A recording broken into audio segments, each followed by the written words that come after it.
Hi everybody, Dave Rauch here, CEO of ProTech Building Services. We're today with the maintenance manager interviewing a friend of mine, Seth Deutsch. And Seth is from Chicago, but now from Phoenix. Let's go. Paradise Valley. Much better weather. A snowbird. Yeah. But interestingly, Seth is an expert in private equity, M&A, mergers and acquisitions, consulting with some really big companies. And so today what we're going to be talking about is the roll-up of the HOA management industry, the big companies that are buying other companies in our industry, companies like Associa, First Service, Real Manage, and I think there's a bunch of others too. There are. So we're going to talk about roll-ups. But before we do that, Seth, maybe you can tell us a little bit about yourself. Sure. We know you live in Chicago and in Arizona, Paradise Valley. Yeah. But a little bit about Samson Partners, a little bit about your history. Sure. Before we dig into that HOA management. All right. This is very uncomfortable for me, as you know, because I don't like to talk about I usually get to be the that's interviewer, right, and I don't talk about myself. But just quick little background. I started, my career in operating businesses in my early 30s, working in industrial manufacturing, and I ended up pivoting into professional services, and I went to work for a company called AECOM. Yeah. AECOM, you probably heard of them. And professional services, for those that don't know. Yes. AECOM is a worldwide engineering firm. Not just engineering. So it's actually interesting. Like the name AECOM, it's a really interesting story. I'll tell it very quickly because I know we have limited time, but it now stands for Architecture, Engineering, Construction, Operations, and Maintenance. Gotcha. So think built environment, right? Infrastructure, commercial. I also ran the industrial business, oil and gas, government, full life cycle, end to end. Yeah, now about 15 billion in revenue, globally. And I ran global sales for the firm, and then I started our industrial group, which was about 25 million in revenue when I started. And my team and I grew that to about 2 billion in revenue with about 10,000 employees in my division across about 80 countries and 15 lines of service. And so we would do everything from designing, permitting, let's say a new factory for Caterpillar, to then either design building it, construction managing it, PMCM, EPCM, all the delivery methods. And then for someone like Caterpillar, actually, we had 90 plants around the world where we operate and maintain their production lines. Wow. So that's where I learned how to do all this stuff in the built environment, but it's also what just taught me how to run businesses, both blue collar and white collar businesses in the built environment. When I left there, I went and did a roll up in the HVAC and refrigeration space, which was sold to a private equity firm. And then I was going to take a break because I started my career as a basketball coach, and I never really meant to be a CEO. It just kind of happened, and I started to reevaluate my life and everything. And people started to ask me to go on boards. And so I started to do that. And then there was another professional services industry that's going through a wave of consolidation now, which is finance, accounting, and CPA firms. And I went on the board of one of those, and we grew it from $1 million to 30 million in EBITDA in 2.5 years, and then sold that to private equity. And $1 million to 30 million EBITDA equates to how much in revenues? Well, we were running that business at just about 28% EBITDA margin. So multiply that by about 4. In terms of revenue. So we took it from about 7 million of revenue to, just about 120 million in revenue in 2.5 years, growing organically at about 30%. And I did 12 acquisitions in 2.5 years. Jeez. And then so organic growth plus the M&A portion, which is what really supercharges that growth. Correct. And while I was doing that, through my own firm, because they started as a client of Samson Partners Group, I'm also on the board of a roofing company, of a residential restoration company. I'm on the board of a plumbing and HVAC company. I'm on the board of a reflooring company. I'm on the board of a industrial and healthcare PMCM and construction management firm.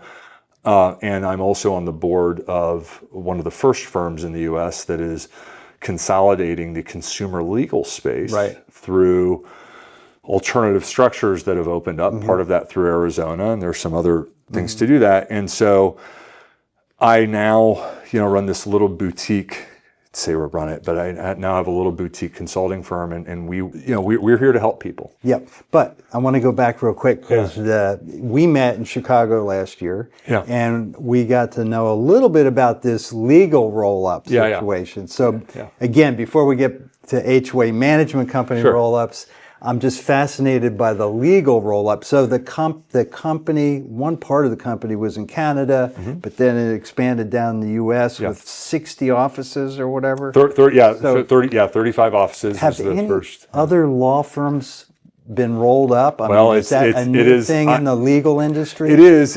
Listen, like M&A in the legal industry has been happening for a long time. These are just law firms merging with other law firms. So in 2000, the big impetus, and this has become a niche for us, the big impetus of what really started to change is two things. In 2001, Arizona at the Supreme Court level created something called an Arizona ABS, Alternative Business Structure, which allows non-lawyers to own law firms. There's another structure outside of that we call an LSO. So if you look at what's happened in dental roll-ups, medical roll-ups, CPA roll-ups, you basically create a bifurcation. In a dental office, we call it a DSO, Dental Service Organization. These have been going on for now 20 years. Thurston Group, Pat Haynes, that group was the first to kind of start it. And so you basically are technically buying the back office from the dental practice. Gotcha. And then so a DSO is basically everything but the dentist, the hygienist, the people behind the counter, the technology stack, the marketing, everything else lives over here through this bifurcation, which is exactly what happened in CPA. And we have also done that in legal. And there are other private equity firms doing it in legal. And by the way, there are. Okay. Yes, and it's been happening in legal in the United States since 2006. People just don't know about it. Yeah, I didn't know about it. So what happened a few weeks ago is there's this big accounting firm that some people have heard of called KPMG. Yes. And they announced that they are launching an ABS to bring their legal group for the first time into the United States.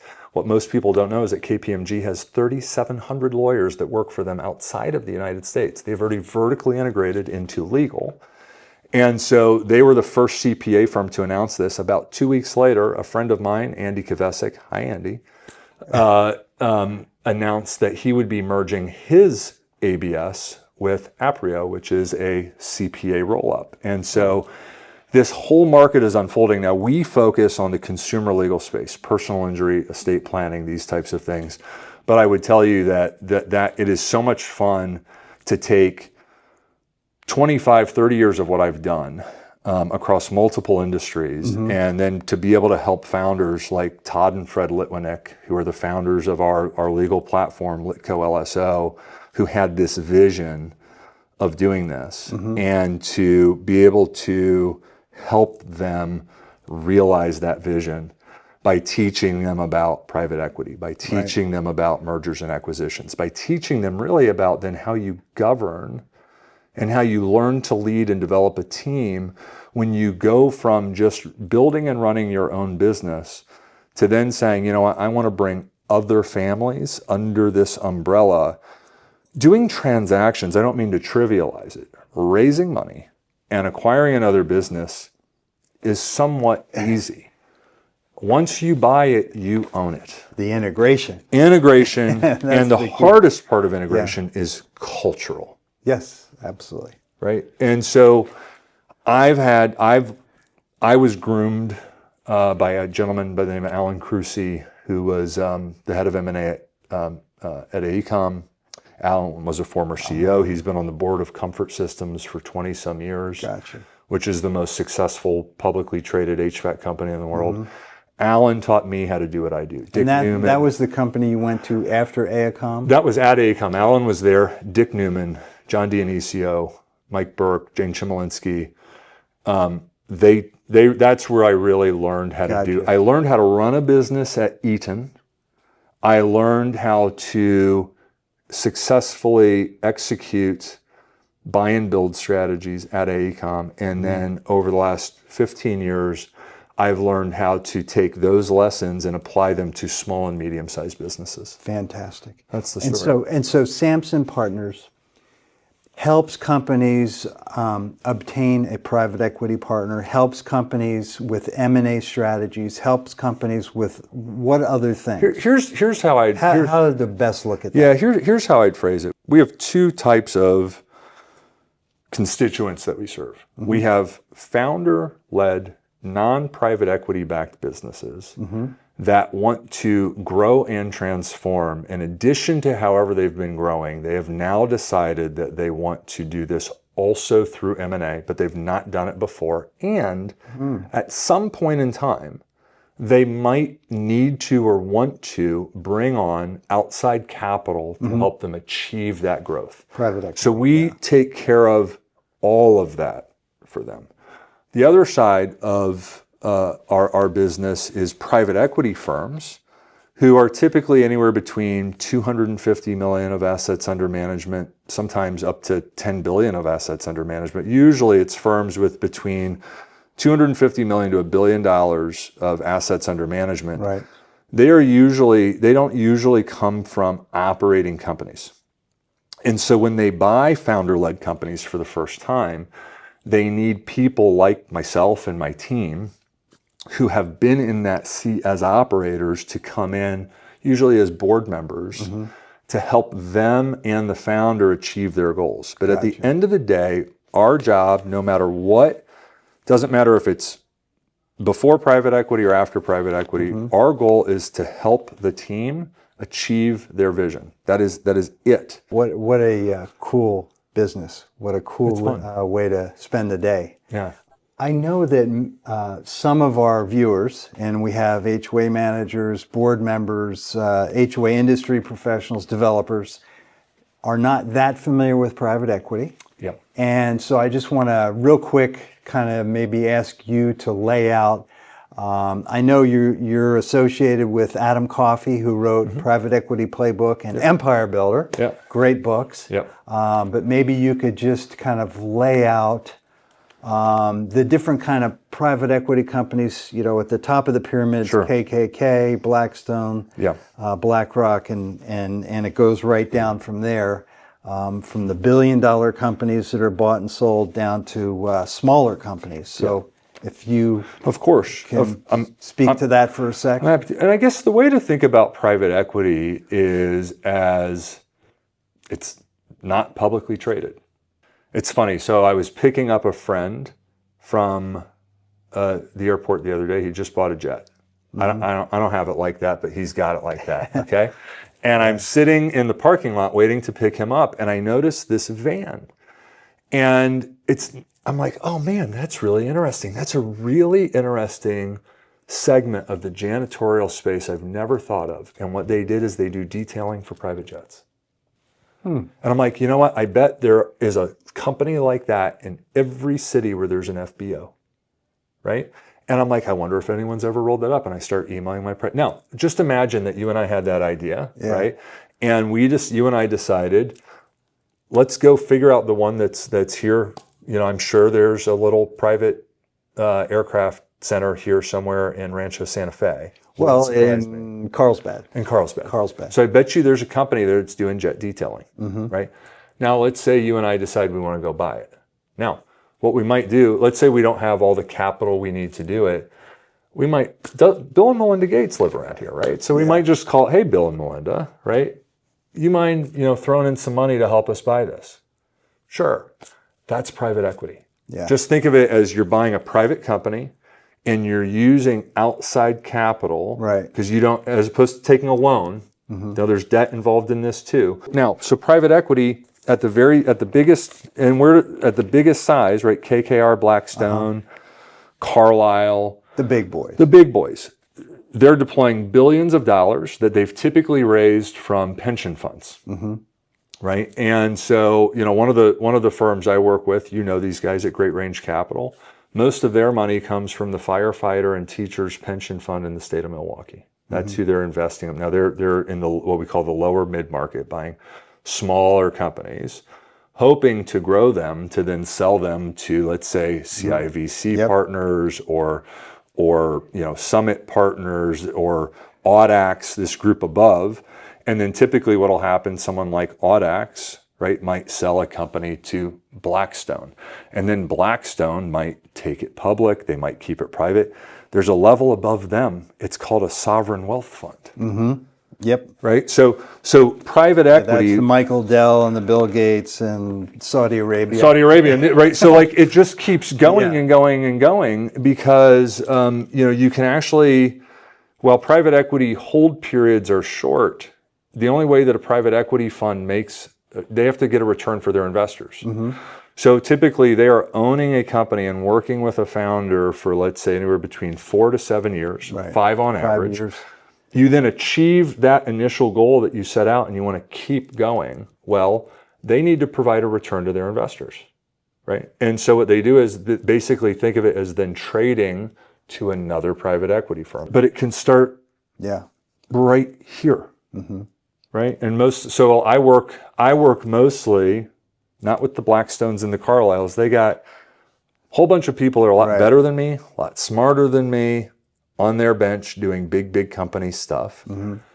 I work a lot with founders that want to grow to be able to take on private equity or sell to private equity. And I work with a lot of private equity firms that need operating executives on their teams along with the founders to help them execute their vision. Interesting. And I thought it was crazy when I was doing a little research for today to learn that how many companies over 100 million are private. Yeah. There are only 13% of companies over 100 million in annual revenues who are actually public. It doesn't So make it's sense anymore. Small number of companies that are public. Yeah, well, you think about, we talked a lot about regulation, right? But you think about in a post-Sarbanes-Oxley world, with all of the regulation and all of the audit requirements and all of the reporting requirements that come with being public. You also think about in the public markets versus the private markets, corporate takeovers, activist investors who can establish a position in a publicly traded company and completely take the company in a different direction, right? Carl Icahn is, known for this. In the private markets, there's no risk of this. You can't take it over. It's owned privately. Right. The shares are traded privately. You cannot make that type of move with public exposure. So you have very little control, right, of those types of events. Within the private markets, you have much more control of the asset, right? Right, because that's another interesting thing I learned. Over 5,000 private equity companies. Just in North America. But they have, I think it was 7 trillion in dry powder. That's correct. Right, 7 trillion that's just ready to invest. Ready to invest, but they're looking for good assets. So we and they're really smart too. So they're not going to overspend for a company. Their job is to produce returns. Right. And so buy low, sell high. Yeah, right. sure. But at the end of the day, most of them have operated businesses, and so they are partnering with founders, with leadership teams, with folks like us to execute on the founder's vision or the executive team's vision. Sometimes you have, as part of a transaction, you might have a retiring founder, et cetera. But as these companies, go on to grow, to realize their ambition, that ambition may require more capital than the business can generate itself. Sure. Right. And so as they're taking a look at the things that they want to do, this is happening in the HOA industry, right? Shore Capital, CIVC, a number of very large private equity firms have been now doing roll-ups in the HOA maintenance space. And the founders that they're partnering with saw this opportunity to go after consolidation, but they themselves could not achieve that without private capital. Right. Right? Yeah, I was surprised last summer in Chicago when you were talking about the HOA management company roll-up. Yeah. Companies like Associa and First Service, which is actually a Canadian company. Yep. And You've got Real pure property management, bundled a whole management. bunch of them, yeah. And so I have a few questions on that. So there's 40,000 management companies, or 40,000 managers with about 10,000 management companies in the U.S. Yep. So I guess my question is, how do you think the roll-ups of the HOA management firms is just getting rolling, so to speak? I think so. Okay, so you think, do you think it'll end up like with two big management companies like Home Depot and Lowe's, like that industry was rolled up? You would know better than I would, but I'll give you, Yeah. I'll give you, and for everyone listening, I am not an expert in this, okay? I'm In HOAs. Big caveat, but I'll tell you what I think. Sure. By using some examples from other markets, right? So let's go back to legal, right? So the founders that I'm working with have a desire to do a consolidation of the personal injury legal market in the U.S. and Canada. Now, if we just take a look at the U.S., there are 50,000 personal injury law firms just in the United States. 50,000. 50,000. Wow. Now, for the most part, acquisitions and consolidations have not occurred yet, right? So let's say we did, and my phone's over there and I can't do math in my head, okay? But let's say we said, I want to get to 100 million of EBITDA in the next, or net income in the next 5 years. And to do that, I want to acquire and bring together under one umbrella 10 PI firms in 10 cities doing $10 million of EBITDA each. Okay, that would get me to my goal of having a $100 million EBITDA firm. What percentage of the market did I just consolidate? Very small. Very small. Very small. Now, let's say there are 5 others that go and do the same thing. What percent of the market have we consolidated? Let's fast forward 10 years. So very small. When you have that type of fragmentation, right, it's going to take a long time to get to a high degree of concentration. If we come back to the commercial HVAC market or the residential HVAC market, let's take a look at that trade, or the dental market. We've heard about all these dental roll-ups going on.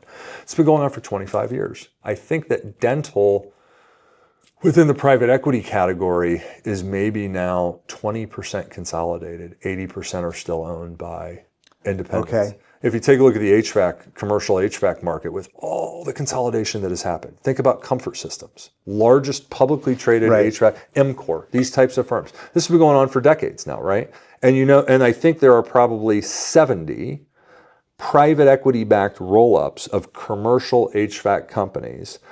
70 just doing HVAC. 70 just doing HVAC today, currently.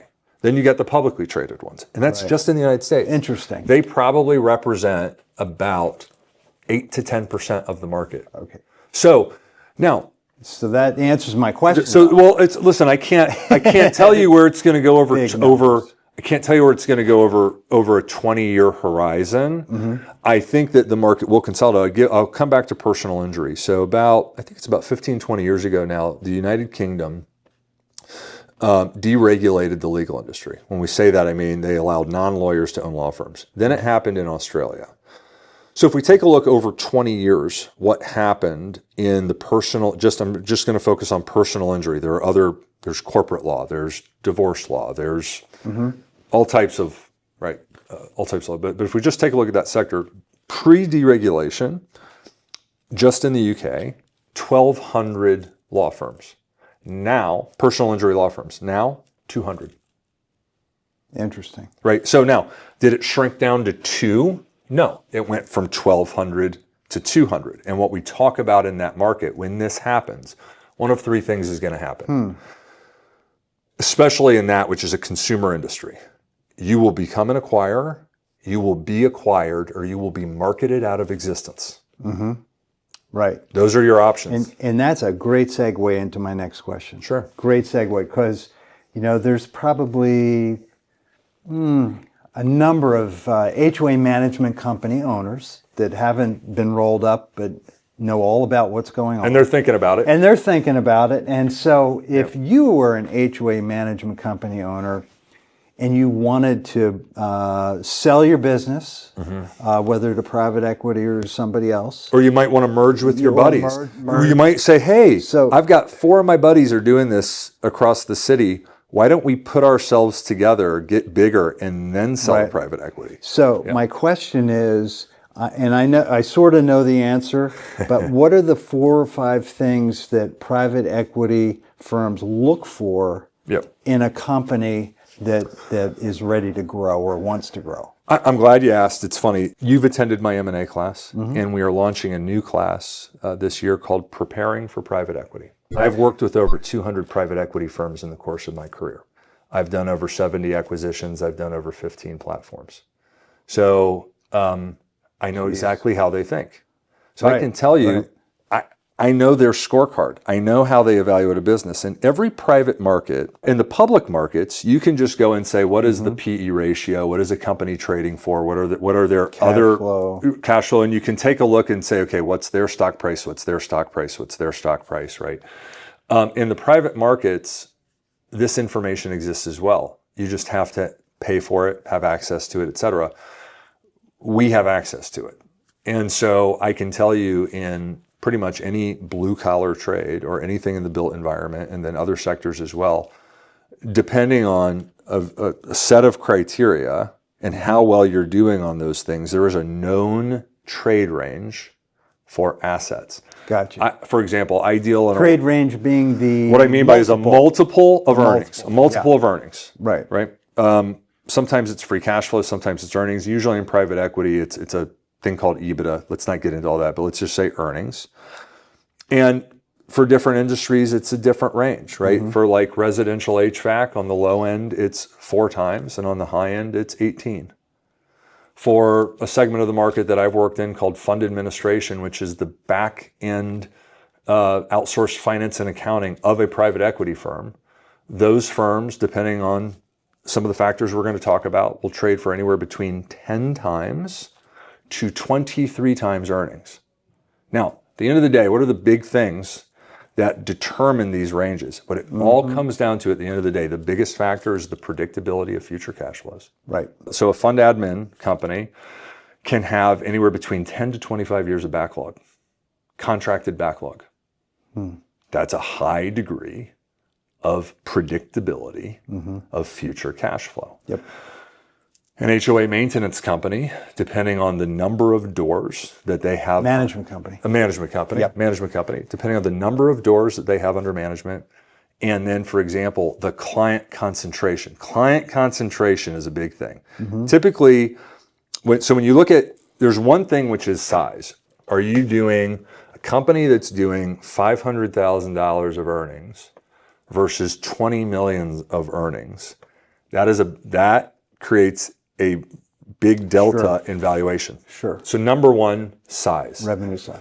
Number 2, let's talk about some additional metrics, financial metrics, gross margin, net income, or EBITDA margin, right? How well you're performing relative to the industry, relative to your peers. If the industry average is, let's say, 10% EBITDA margin, and you're doing 6, you're worth less. If you're doing 12, if that is sustainable and you've actually developed some type of competitive advantage with how you operate, then you get a higher multiple on your earnings. Client concentration. Let's say I'm doing 10 million in revenue and 60% of that is with one client. That's dangerous. Sure. What if that client fires me?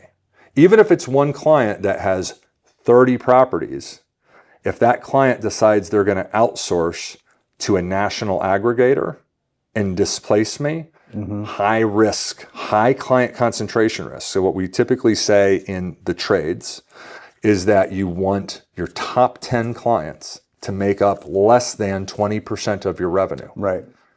That type of diversification, if you lose a client, however you lose them, the predictability of your future cash flows is not highly concentrated.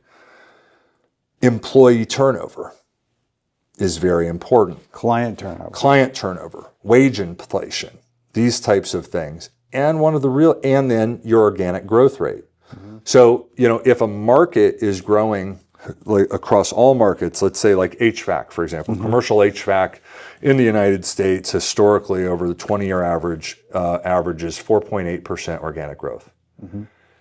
If I am growing organically while holding margin, right, while holding my margin, if I am growing organically at 10%, that means that I am growing at double the market growth rate. That means that I am taking wallet share. Right. That means I must be really good at what I do. Yeah. That means I probably show up on time and do the job I'm going to say I'm going to do. And I'm not going to rob you on pull through on PM. And I'm able to maintain a culture to maintain that growth. And I'm able to attract and retain employees. So it also means all these other things. And then a big one. Wait. What's pull through on PM? Pull through on preventive maintenance? Yeah. Okay. So, well, you know this in your business, right? So it's like, hey, let's say I get a common area maintenance contract, and then my clients start to ask me to do other things. So in the HVAC world, in commercial HVAC, what we look for is for every dollar that they're spending with me on preventive maintenance, how much are they giving me on other things not related to the preventive maintenance call, but let's say I find while I'm there, we call it found on PM. Gotcha. Hey, client, guess what? I see this, I see that. You should think about replacing this. I looked over, this is leaking, blah, blah, blah. Best in class, 5 to 1. 5 to 1 pull through. For every dollar you spend with me on PM, I'm going to pull through $5 of additional work. Typically, that pull through also happens at a much higher margin because PM contract is usually sold at a specific gross margin and profit margin. But then when you're selling project work or replacement work, you're also getting parts markup, larger projects, all this other stuff. So it's at a higher gross margin, higher EBITDA margin. And the big one, and this is the big thing that we need to get ahead of, is leadership and succession. Leadership and succession. And that's the hard one. This is the hard one. If you are thinking about contemplating a transaction, if you are a founder, and as part of that transaction, if you are thinking that they are going to give you a big pot of gold the day the deal closes and you get to say bye-bye, that might be true, but the size of the pot of gold is going to be very different, right? If you have groomed, if the business has a lot of key man, key person risk, and that founder has not groomed the next level of leadership, it's not just grooming them. It's actually putting them in place for a period of time, stepping back and letting the business run without you. That means that again, you look at predictability of future cash flow, the business operating effectively for 2 or 3 years before a transaction with the founder having stepped back, that increases your valuation. Gotcha. If the founder has started to groom that team, but they haven't been in place, valuation steps down. If the founder has not at all replaced themselves and wants to go away upon transaction, they may not be able to sell it. You might have to sell it with a whole lot of rollover equity and a highly structured earnout. Or if the founder wants to say goodbye at close, the valuation then steps down. So what you are doing, if this is something that you're contemplating 1, 3, 5, 7 years from now, a massive driver, because what is the investor looking at? I'm going to say it again. Predictability of future cash flow. Predictability of future cash flow. To the extent that the investor thinks that the predictability of that business is based off of your leadership, you being at the helm, and you want to go away, or you don't even want to go away. But, I used to say this in a negative way. You get hit by a bus. Right. Or let's just say you win the lottery and you go off to Hawaii. Where do you want to go? Well, Hawaii's nice. Lake Como? I don't know. Wherever. Hawaii's nice. I don't even want to. But the extent to which the business is not prepared for that, this puts the predictability of future cash flows at risk and results in a lower valuation. So all these things. So So people can go look at my LinkedIn feed. I just posted one of these. It's 30 line items long on how private equity looks at a landscaping business. Yeah, and actually that's what I wanted to say was, can you tell everybody how to get more information about Samson? It's Samson Group Partners. Samson Partners Group. I guess I will. Partners Group. I don't like to. Well, because I think you're going to put that other preparing for private equity program on your website at some point. And we're going to start teaching this in class. So for everybody that might be interested in learning more about this complicated subject, www.samson, SAMSON, partnersgroup.com, or just find me on LinkedIn. Send me a hello. Wow. We're writing a book. Very cool. So the book should be out this summer. We are so honored that you sat down and helped us understand this industry a little better today, and private equity and all this interesting stuff. So Seth, thank you very much. Thank you. And thank you, everybody. Please stay safe.